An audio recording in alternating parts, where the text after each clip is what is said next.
જૂનાગઢમાં સિંહણે નદીમાં જંપલાવી કર્યો શિકાર. જૂનાગઢમાં સિંહણે નદીમાંથી શિકાર કર્યો. નદીમાં જંપલાવી સિંહણે બકરાને પકડી લીધો હતો.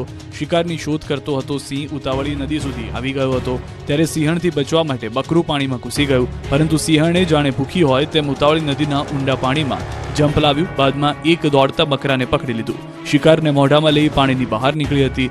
બિલખાના વીરપુર શેખવા ગામ નજીક આવેલા નદીના આ દ્રશ્યો છે. અમરેલીના રસ્તા પર ફરી એકવાર ડાલા મત્તા સાવજે તાંબા નાખ્યા છે. ખાંભાથી ડેડાણ તરફ જવાના રોડ પર એક સાવજ આસન જમાવીને બેઠો હતો. રસ્તા પર આવેલ મહાકાળી માતાના મંદિર પાસે જ સિંહે રસ્તા પર અડીંગો જમાવતા વાહન ચાલકો થંભી ગયા. મધરાત્રે એક સિંહ રસ્તાની વચ્ચોવચ બેસી જતા લોકો ડરી ગયા.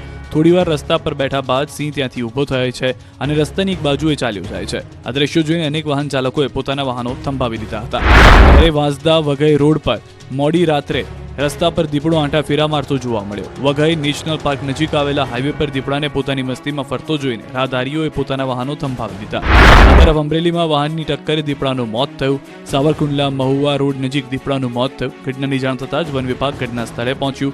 અજાણ્યા વાહન ચાલકની શોધખોળ હાથ ધરી. ગોંડલ શહેરમાં ફરી હડકાયા શ્વાનોએ મચાવ્યો આતંક. શહેરના અલગ અલગ વિસ્તારમાં 22 લોકો પર કર્યો હુમલો.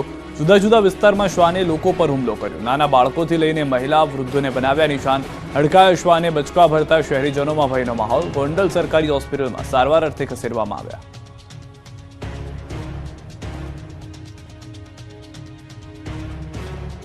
વીરપુરમાં ટ્રક પુલ ઉપરથી નીચે ખાબક્યો તો વડોદરામાં ટ્રક ચાલકે વિદ્યાર્થી ભરેલી રિક્ષાને ટક્કર મારી. રાજકોટના વીરપુરમાં ગમખ્વાર અકસ્માત સર્જાયો. પૂરપાટ જતો ટ્રક પુલ પરથી નીચે ખાબક્યો.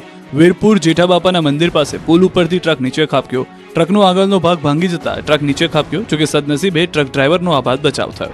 આ તરફ વડોદરાના ખાનગી યુનિવર્સિટીના વિદ્યાર્થી લઈ જતા વાહનનો અકસ્માત થયો. આમોદર દૂરદર્શન ટાવર પાસે ટ્રકની ટક્કરે છકડો પલટી ગયો. ટ્રકે બાજુમાંથી પસાર થતા છકડાને ટક્કર મારી હતી. ટક્કર મારી ટ્રક ચાલક ફરાર થયો, જેથી છકડામાં બેઠેલા 11 મુસાફરો પૈકી 7 વિદ્યાર્થીઓ ઈજા પહોંચી છે. ઈજાગ્રસ્ત વિદ્યાર્થીઓને 108 મારફતે સારવાર માટે ખસેડાયો.